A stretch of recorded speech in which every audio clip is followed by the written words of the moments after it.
India top 10 highest remuneration actors జాబితా విడుదల చేసింది. దానిలో టాప్ 1 ప్లేస్లో అల్లు అర్జున్ ఉన్నట్టు, పుష్ప 2 సినిమా కోసం హైయెస్ట్ రెమ్యునరేషన్ తీసుకున్న యాక్టర్గా ఫస్ట్ ప్లేస్లో ఉన్నట్టు చెప్పింది. దాని గురించి మీరేం చెప్తారు? అసలు విషయంలోకి వెళ్తే ఫోర్బ్స్ ఇండియా మ్యాగజైన్ ప్రతి సంవత్సరం టాప్ 10 లిస్టులు అనేవి రిలీజ్ చేస్తూ అందరినీ ఆశ్చర్యపరుస్తూ ఉంటుంది. అంటే వ్యాపార రంగంలో టాప్ 10 ఎవరు, పలానా ఉమెన్ వ్యాపారవేత్తల్లో టాప్ 10 ఎవరు, హీరోలో టాప్ 10 ఎవరు, హీరోయిన్స్లో టాప్ 10 ఎవరు, ప్రేక్షకాదరణ పొందే దాంట్లో హీరోలో టాప్ 10 ఎవరు, హీరోయిన్స్లో టాప్ 10 ఎవరు, రెమ్యునరేటెడ్ వైజ్గా హీరోలో టాప్ 10 ఎవరు, టాప్ వీళ్ళెవరు అని చెప్పేసి చేస్తూ ఉంటుంది. దీంట్లో ఇప్పుడు రీసెంట్గా రిలీజ్ అయిన ప్రకటన ద్వారా మనకి తెలిసినటువంటి వార్త ఏంటంటే 2024 డేటా ప్రకారంగా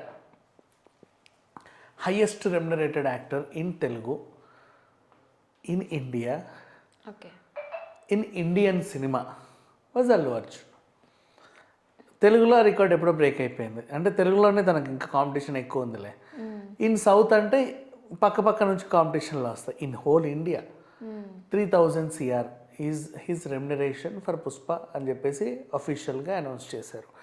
నెక్స్ట్ మరి టాప్ 2 ఎవరున్నారబ్బా అని అడిగితే విజయ్ దళపతి 69 సినిమాకి 275 ఏదో ఇచ్చామని చెప్పేసి అన్నారు. ఆ తర్వాత డంకీ సినిమాకి గాను నేను ఎంతో తీసుకున్నానని షారూఖ్ ఖాన్ 3rd ప్లేస్. అలా అలా అలా రజనీకాంత్ గారు, అమీర్ ఖాన్ గారు, సల్మాన్ ఖాన్ గారు, వాళ్ళు అజిత్ వీళ్ళందరూ ఉండగా అలా 10 లిస్ట్ అయిపోయింది. ప్రభాస్కి 7th స్థానం దక్కింది. మిగతా వాళ్ళు అలా సరిపెట్టుకున్నారు. ఇది ఓవరాల్గా జరిగినటువంటి విషయం.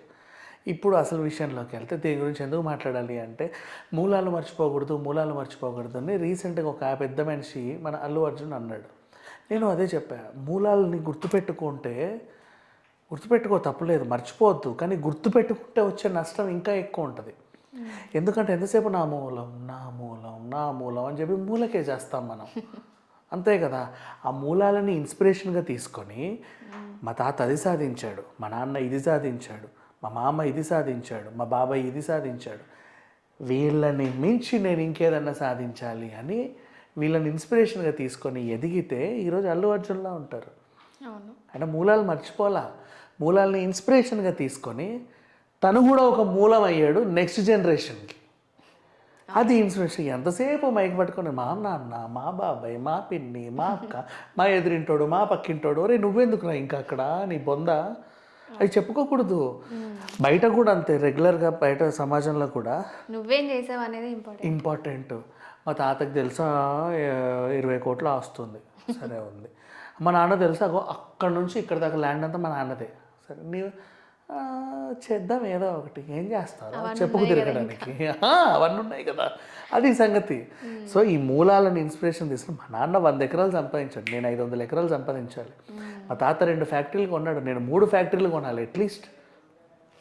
ఇది నీ టాలెంట్ వాళ్ళని ఇన్స్పిరేషన్గా తీసుకొని నీ టాలెంట్ మీద డిపెండ్ అయ్యి నీ టాలెంట్ని ఉపయోగించుకొని ఎత్తుకి ఎదగాలి.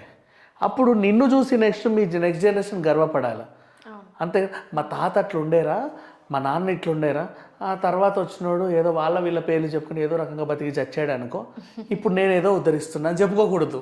నీ పిల్లలు నెక్స్ట్ అలా ఉండాలి. సో ఓవరాల్గా చెప్పాలంటే Bunny the highest రెమ్యునరేటెడ్ actor present ఇప్పుడు. అండ్ బన్నీని ఇంకొకరు బీట్ చేయాలని నేను మనస్ఫూర్తి కోరుకుంటున్నాను. నెక్స్ట్ ఎన్టీఆర్ లేదా ప్రభాస్ బన్నీని బీట్ చేసి 350కి వెళ్ళిపోండి, మళ్ళీ వాళ్ళని బీట్ చేసి బన్నీ 400, తర్వాత మహేష్ బాబు 500. ఇలా మన హీరోలు ఎదిగిన కొద్దీ ఇండియా లెవెల్లో తెలుగు సినిమా అనేది అసలు ఎక్కడికి ఆల్రెడీ రాజమౌళి గారు తీసుకెళ్లారు, అందరికీ చెప్పారు మన స్టాండర్డ్స్ ఏంటని. మనం ఇంకా దాన్ని నిరూపించుకుంటూ పదిలపరుచుకుంటూ ఇంకా ఎత్తుకేదే క్రమంలో ఉన్నాం. ఇది మంచి పద్ధతి.